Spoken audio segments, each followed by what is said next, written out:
Welcome to the Texas Authors Institute TV show, produced by B Alan Bourgeois for the Texas Authors Institute of History, Incorporated, copyright 2024. If you would like to become a sponsor of our show and help us produce great content, please email us at texasauthors@outlook.com. If you would like to be on the show as a Texas author, please email us at texasauthors@outlook.com for more information. Music is Frolic of Words, created for Texas Authors Institute by Happy Fellows. Thank you for watching the Texas Authors Institute of History show with your host, B Alan Bourgeois. Welcome. This is your host, B Alan Bourgeois. You are watching or listening to our podcast, Texas Authors Podcast. And today I have with me Ernest McMillan, who is a civil rights activist as well as a writer of various items. We're going to get into those in a minute, but for now, let's just start with Ernest. Tell me how you got involved in the 60s being a civil rights person. Well, I really had not much of a choice. It was either sit on the sideline and get trampled or get involved and try to make some changes. I'm very fortunate to be born in an area of North Dallas that was called Freedman Town. So I grew up in a pretty secure environment where I felt safe and comfortable. But when you stepped out of that zone, which was about a mile and a half radius, you entered a world where was blatant hatred, ignorance, and intolerance toward people of my color. And so my family was highly involved in civil rights activity. At the time, Texas was, where the whole United States was legally a country where the law of the land was segregation. And so it was in our hearts and minds from my grandfathers, who was the first generation out of enslavement through my term, to find ways to contribute to the struggle. So I bumped my head in different ways and slowly became involved in the NAACP as a youth teenager. And when I went off to school, to college in Georgia, I ran into just even more troubling situations, frightening situations, and threatening situations. So I decided then and there, pretty much in my freshman year in college, that I couldn't just sit idly by. And so I got involved, and I was very fortunate to be not too far from an organization playing a key role in the Deep South, the Student Nonviolent Coordinating Committee, which had just been born maybe 3 or 4 years before I got involved. And so I was able to get involved thanks to my parents, reluctantly, but finally agreeing to sign a letter of permission for me to join because I was a minor at that time. And it was there from on. I was just involved for the rest of my life since then.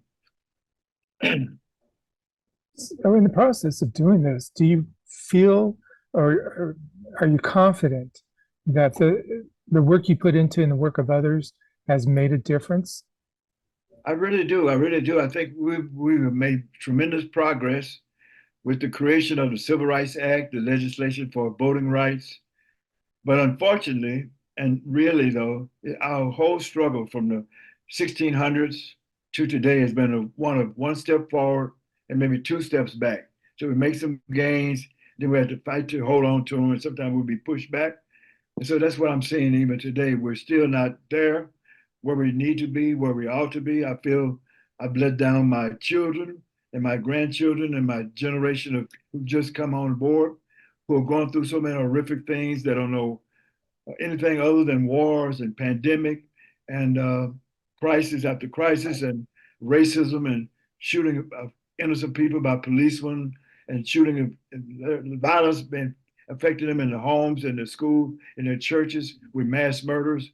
So I think we've left them in a trying situation. So I've still pledged my life to continue to work in this regard. I devoted my last few years, hopefully I can last longer to be able to be a support, a mentor, a advisor, a confident, a trusted person to help youth find their way and learn from the past as well. So that actually then brings up your question about the book that you've written called Standing. In that, are you actually showing and teaching people how to do things, or are you just covering what you went through and what you experienced? As far as what I'm doing today with young people is more or less as working through workshops that I facilitate with young leaders, young people who have been sort of chosen or selected or ordained to get into the struggle more. I've also made myself available for schools and organizations to talk with young people and to give them an idea what it's about. But where I really feel like I'm really providing more of a direct service is providing workshops for youth leaders from the ages of teenagers through college who are striving to get far, to learn and to find new ways and effective ways to continue to struggle. So I've been at the University of Rhode Island, and where I met a group of young people. In Texas, there's a Young Leader Strong City. In Albuquerque, where I am now, there's a group called a Working Classroom that has youth artists who are involved in, and a high school here that is specially trained, specially designed rather, to help raise the awareness of young people, and is dedicated to a woman who was killed in South Africa by the name of Amy Beale, who was fighting against apartheid and was killed. And so the school was named after her. So they've been welcoming me to come and help share those experiences, from learning about voting rights to learning about Dr. Martin Luther King. So every time I get a chance to meet and interact with kids, with young people, that I learn a lot, and I feel so duty bound to share all that I can and to help them to go through this maze that we're going through today. I think what young people have been through for the last 20, 24 years, for example, has just been nothing compared to what we went through in the 60s. So I see, dealing with trauma, helping them to become healthy, to trust in themselves more, to not be diverted by social media and things right in their face like sexual desires or temporary fixes and like drugs and so forth, to get more involved and be able to trust themselves and to get involved to make the world a better place. Your book, who do you think is your audience for your book standing?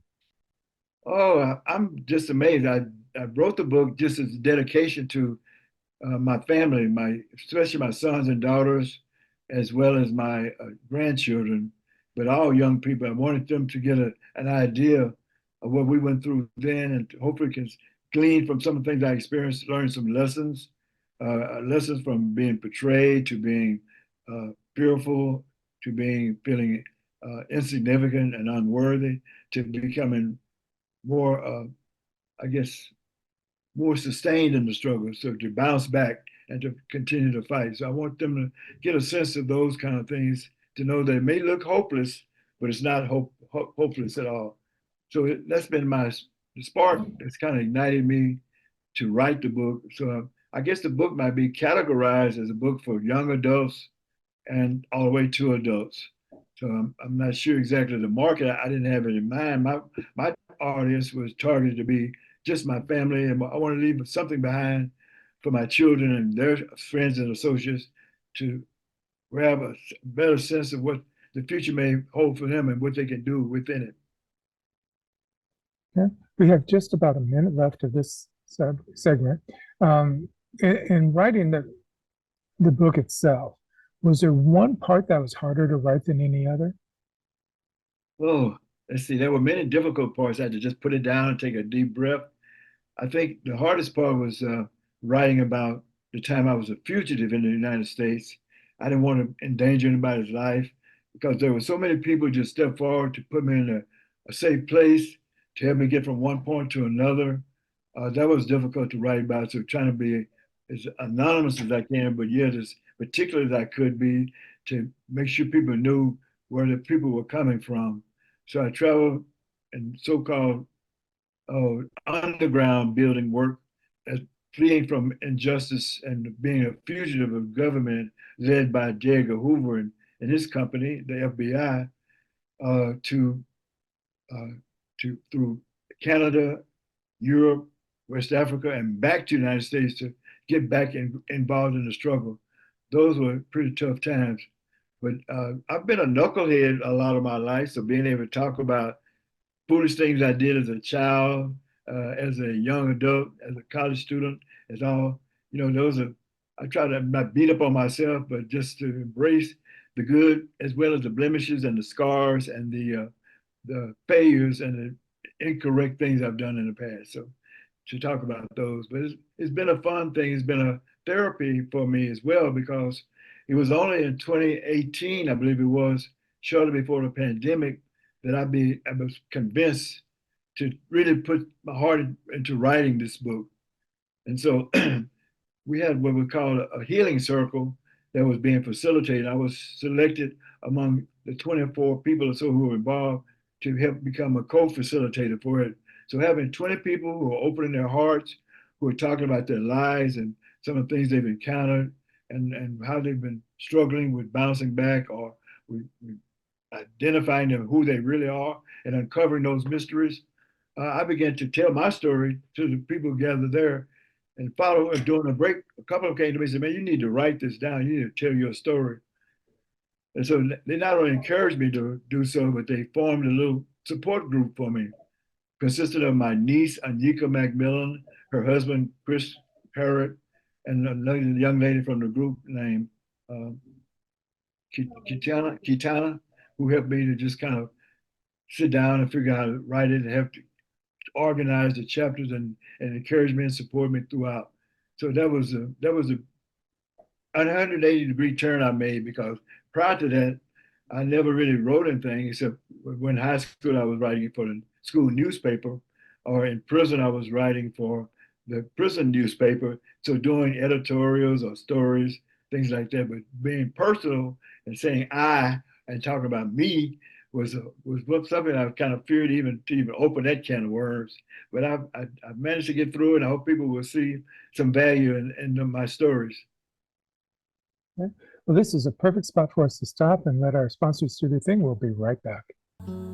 Each and every one of us has a mission in life. Mine is to help people laugh through the good times and the bad. My name is Charlotte Canyon, and I am an author, a speaker, and a host on Indie Beacon Radio. If you need me to speak at an event or autograph my book, you can contact me at charlotte@charlottecanyon.com. Thank you, and have a blessed day. Ever wondered how some Texas authors get noticed and celebrated? With the Texas Authors Institute of History membership, that could be me and you. I joined and suddenly, my work got visibility, social media boosts, and even discounts on writing classes. It's not just a membership, it's a ticket to opportunities in our literary world. Get yours today and experience the uplift in your writing journey. Texas Authors Institute of History is not only a nonprofit museum for Texas authors, TAIH is also a place where authors can learn about publishing and book marketing. Check out our new magazine, the Texas Authors Magazine, available for free at texasauthors.institute today. Thank you for watching the Texas Authors Institute of History show with your host, B Alan Bourgeois. And welcome back. This is your host, B Alan Bourgeois. You are either watching or listening to Texas Authors Podcast, and we appreciate you being here. And we do encourage you to follow up and learn more about Ernest and his background. Ernest, you also have a poetry book I want to touch briefly on. It's called Kneeling. Why don't you tell us a little bit about that and how that came about? Okay. I consider the book Kneeling a companion book for my memoirs. I think there's some things you can say and express that might seem clear and might be, experience, based on your experiences, but there's a whole nother level of dealing with the heart and dealing with your internal workings and dealing with your spirit and those things that really make life worth living and make what truly matters. So I wanted to have a book, and I was so grateful and so honored that the publisher of my book from Deep Vellum out of Dallas was able to take on this task of doing both books at one time and have them released simultaneously. So it was basically being able to, I never really felt myself as a poet. I was kind of anti-poet most of my life. I was, thought there had to be a certain rhyming scheme or it had to be a basic stale kind of approach. But as I grew older and I became aware of how the mind and heart works together and how your expressions are real and worthy of being shared, that I became more confident to be able to make people aware of what I was going through. Some of these poems go back to my prison days, or not very, and most of them were crafted as love poems to my partner. And then some of them came out of just grief and pain, as well as coming out of a spiritual kind of awakening by getting involved in 1999 in a meditation circle was something that really shifted my thinking, shifted my mind, and helped me to really look more so inward and not just rely on the external things or the superficial, but to delve a little bit more deeply. So I think this book complements my memoirs by talking more about what are the emotions, what are the spirit, what are the spiritual yearnings and things people have that can be tapped into to build strength and help you to go forward. So I think kneeling came out of kind of a sense of gratitude more than anything else, and looking over my life and seeing that there's so much to be grateful for, and so much to recognize that you may never really recognize when talk with people casually. So I wanted to make sure that other half of me, that other piece of me, was included in my books. So we were able to do both. Okay. So a couple of times you've mentioned the aspect of age, how much you've grown and learned about yourself as time progressed and stuff. And I've been there myself. I fully understand that. So in the process of sharing your information, is that something you educate to the young people? Is like, yeah, well, I understand you want everything now, but if you're patient, you'll end up with better things or more. How do you share that? Well, I tell you, it's just been an eye-opening experience dealing with the youth of today. They're facing so much. I did an exercise with a group recently. Pardon me. It's asking them to share what's heavy on their hearts, what's truly bothering them. And I was in for just a roller coaster ride hearing back from them. I asked them not to put the name on the paper, just write anonymously and just fold it up and put it in his bag. And we may pull one or two out to read aloud. And so I got a glimpse into the world of young people from ages 14 to 20 about, losing their loved ones, having to give up their pet animal because they didn't have enough money to feed it or take care of it, to dealing with sexual confusion and not sure what their real identity is. So dealing with identity questions, dealing with trauma in their lives, and dealing with just the economic situation. And then some of them even talked about how wars like the war in Palestine or in Ukraine affects them deeply. And then even something as simple as a dress code that's made by a school, how arbitrary it could be, can just confine a person's spirit. So just beginning to get those kind of responses from the young people just is what kind of encouraged me to say, look, we got to move. We can't just sit and do this. We got to come find a way we can do some healing as well. So I think, and part of the curriculum I would hopefully get involved with in the future will be an aspect of healing and recovering from the world, and helping young people to see you might be in the world, but you don't have to be of the world. So there's a distinct difference between those two spaces. So I think working with young people has just been a God-given gift and an honor and a duty and a pleasure for me to sort out. Back in 1984, I was led to form a youth organization called the Fifth Ward Enrichment Program, which is devoted for helping boys become men. And this was in a community that was called the Bloody Fifth.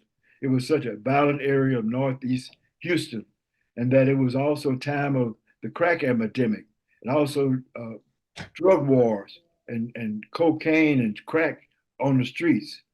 So to step into this kind of community at that time and then find the parents felt so open and so welcoming to having men who talked about positive pathways to reach your goals were needed in their neighborhood. So most of the young men came from low income neighborhoods, single parent homes, mostly led by a mother or grandmother, and growing up in a world that was hitting them from all sides, from guns and violence to academic nonsense that they're being fed in the schools, to not having a life beyond navigating themselves between a violent neighborhood and a school that really didn't care.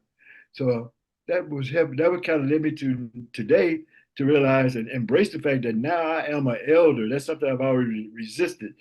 I'm a young man, but now I'm just had my 80th birthday about 3 days ago. I'm on my 80th solar orbit, and now I'm saying I'm in fully embracing the role of elderling, becoming an elder, and being an asset, hopefully, to the young people today. So I may be kind of bouncing around a lot, but basically my whole course is just welcoming this period that I'm in, and trying to make the best of my last days to give it away. So if I told the kids, I said the purpose in life is to learn your gifts and your talents, and the other part of your life is to give it away. So that's why I'm in stage 2 of giving away my gifts and talents, what little I may have. So to that, are you writing another book in reference to kind of a follow-up to everything you're learning working with the kids?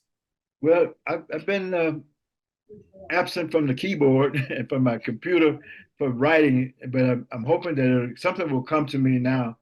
My publishers encouraged me to write something, routinely to submit, and they can come up with a book form for it sooner or later.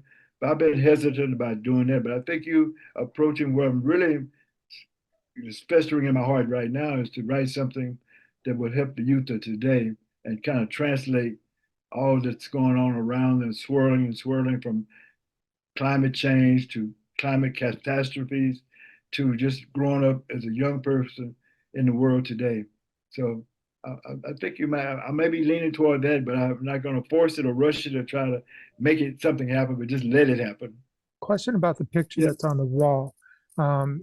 Is Oh. that your family? Oh, that picture on the wall Yeah. behind me? Yeah, those are 4 men, including myself. 3 of them are no longer with us. They've all passed on. One as recently as a few months ago. So on my extreme left is Quasi Williams. That's a young man who traveled with me to Africa. He was wanted for, he was charged with possession of marijuana, which was given to him by the police as a trap setup, which carried a 2-year to life sentence. And then he was also a member of Dallas Student Nonviolent Coordinating Committee chapter and became my right-hand person, so to speak. The person in the middle his name is Charles Beasley. He was also a member of Dallas SNCC back in the 60s. He got involved in the community and helped lead the struggle. When we were going through some torturous times and some very agonizing period through attacks by the FBI and the police and the Klan and all these groups at one time, there was a program called Counterintelligence Program that was led by J. Edgar Hoover to make sure that the progressive parts of the community, the women's struggle, the Native American struggle, the Chicano struggle, all these were neutralized or put off the face of the planet. So he became involved in trying to survive through these torturous times. I was charged with some crimes that they even dropped the charges for years later, but they were continually locking us up, putting us in jail, charges extraordinary bonds. So he decided to find a way to raise funds for us. And it wasn't the legal route, it was an extra legal route. So he was finally in prison for that armed robbery. And then the young man next to him and to my right, I'm on the very end, his name Fred Bell. He was a founding member of the Dallas Black Panthers organization. Shortly after SNCC went to demise in the late 60s. So he became the first leader of the Black Panther Party in Dallas. He was really an outstanding leader. He kept a very complicated source of information for us. And he became, in his latter years, became a track coach for a high school in Dallas. And he dropped dead on the ground while he was teaching young people how to improve their skills in running track. He was an athlete himself. He and I both were at the University of Texas at Arlington when it was a rebel flag flying over the campus, when it was called the University State Campus, where they celebrated, Old South Week, Old South Year, Old South Day, continuously. So he was the one who led the campaign that finally got rid of that theme. So he played an important role in the community. But all 3 of them are gone. And it reminded me, life is short when I look at it. I'm saying, hold on, but I'll be there shortly. I'll be with you soon. And this is a perfect space for us to stop and let the sponsors do their thing. We'll be right back. I am happy to announce that the third issue of the Texas Authors magazine is now available for free. Go to texasauthors.institute, select the magazine heading at the top, then scroll down to issue 3. You are always welcome to review the other issues from our inaugural year. While at our website, Texas authors can sign up for our newsletter that keeps you informed of the latest news, tips, and tools to be a successful author. Go to texasauthors.institute for more.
Thank you for watching the Texas Authors Institute of History show with your host, B Alan Bourgeois. Welcome back. This is your host, B Alan Bourgeois. You are either watching or listening to the Texas Authors podcast, and we are talking with Ernest McMillan. And I had a question for you, and now I forgot it. Shame on me. Let's edit it out. So let's go ahead and talk about how people can discover you. You have a website. Why don't you tell people what it is? Yes, I do have a website, and it's very comprehensive. What I feel that people will enjoy, not just learning about me, but learning about the movement, because there are several videos a part of it as well, some of my writings, and so I've done some workshops that people have been able to take some excerpts from. But so my website is www.macmillanwrites.com. So www.macmillanwrites.com. That's WRITES.com. And so they can access it. And I love if people venture to it. They can look into it. There's some forums people can use to find a way that we can stay connected, that we can hopefully work together in the future to build something better in this world today, in this country today. So it's not just talking about the book, but it's talking about what's happening in the prisons, in the streets, and having forums and little excerpts from my talks from Malcolm X's death to Martin Luther King's birthday. Those kind of things are included in it. So I hope you'll find it something that's worth taking time and looking into every now and then. But it's www.macmillanwrites.com. Great. Are you on social media like Twitter? Yeah, I'm on Twitter. Not Twitter. I'm on Instagram. I think it's Ernest_McMillan for Twitter. I mean, it's for Instagram, and then just Ernest McMillan for Facebook. But no, I was on another couple, but I just focus on those two areas, Instagram and Facebook. All right. One question we always love to ask our writers is there some kind of advice you want to give somebody who wants to write their story? I think it's the same kind of advice I would give to the young people today that feel unsure about taking a step forward for opening up their hearts and so forth. It's just to trust in yourself, to feel love and don't beat up on yourself. Don't be a harsh critic. Don't be unforgiving or weaponize your thoughts and feelings, but just to be open and embrace your thoughts and your feelings and feel trust come from that to where you could have confidence to write and to express yourself. Because every voice is not one we try to compare one voice against another, but just what is your gift to share? Whatever perspective you have, whatever outlook you have, whatever experiences you had are legitimate, and your feelings are legitimate, and your thoughts and your expressions are real.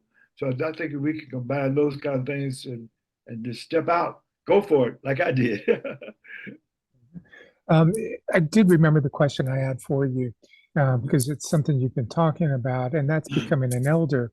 In the United States, we tend not to honor the elders like they do in foreign countries and stuff. So when you're out there talking to kids, do you get that attitude from them? It's like, oh, you're an old man, go away. So how do you deal with that? Okay, well, I'm not sure if people actually feel that way when I'm talking to them, but who knows what's going on in the hearts and minds of folks. But I do agree with you that the youth is worshipped in the United States, and especially, and elderhood or being an older person is not worshipped or not looked forward to or not, optimistically about. So I think it's a youth culture, and then you can see with women movie stars, for example, when they reach a certain age, they aged out because there's no role for them to portray as a woman other than sexually, other than through her youth beauty. So I think it is a devastating reality that in other countries that you see in Africa, especially that, or in Asia and even parts of the New World, so to speak, North and South and Central America, that the elders are worshiped and welcomed and embraced and are treated in honorable ways in which they have a role in society. They're not just kicked to the curb like we see here in the United States, but they are included and they're welcome and they're needed. They're felt needed to share their experiences with. There's a group here in the United States called the National Council of Elders. I'm hoping to work with them to figure out ways we can do things together in the near future. Right now, I'm working on building a national youth leadership development network. And it's been a process for the last 2 years to try to get that cranked up. But we're about on the verge of launching this by the end of the year.